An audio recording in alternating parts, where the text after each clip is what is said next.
Hi, and welcome back.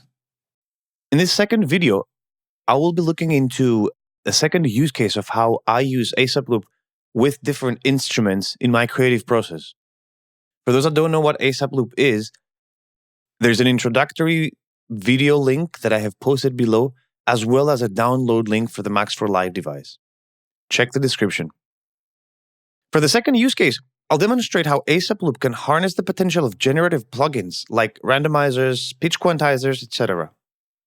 I found that in my creative process, these plugins are excellent for generating new ideas that can then be further refined. However, they often produce non-repetitive melodies that can sound random at points. With ASAP Loop, you can capture some of this randomness and repeat it, introducing periodicity, familiarity, and rhythm to these melodies and your compositions. So on the first track of this Ableton project, I went ahead and created an instrument rack in preparation for this video. In there, we'll see a lot of those generative plugins that I mentioned at the beginning of the video.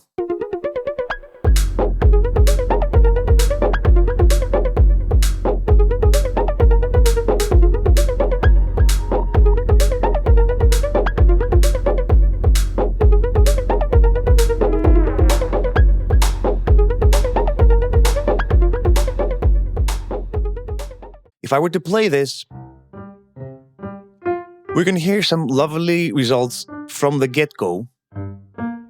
However, without a tonal reference, these notes will start sounding random.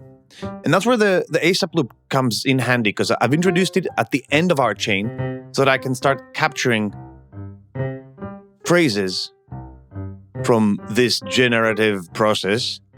And after a few tries, or maybe on the first try, we capture something that we really like, and then we keep that, and we can start building on top of that. Let's take a few shots at it.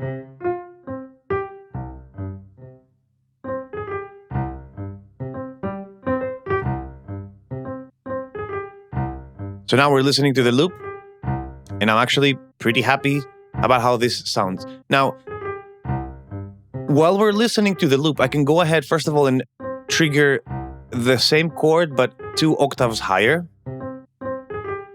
and enable the bouncy notes plugin over here that'll help us to introduce a little bit more variety to make it more of a melodic part. And so, going all the way back now to our ASAP Loop, if I start mixing the loop and the live signals, then we have very quickly started creating a 2-part composition. And of course, we can utilize those generative plugins with instruments other than a piano. Let's see how these two sound together.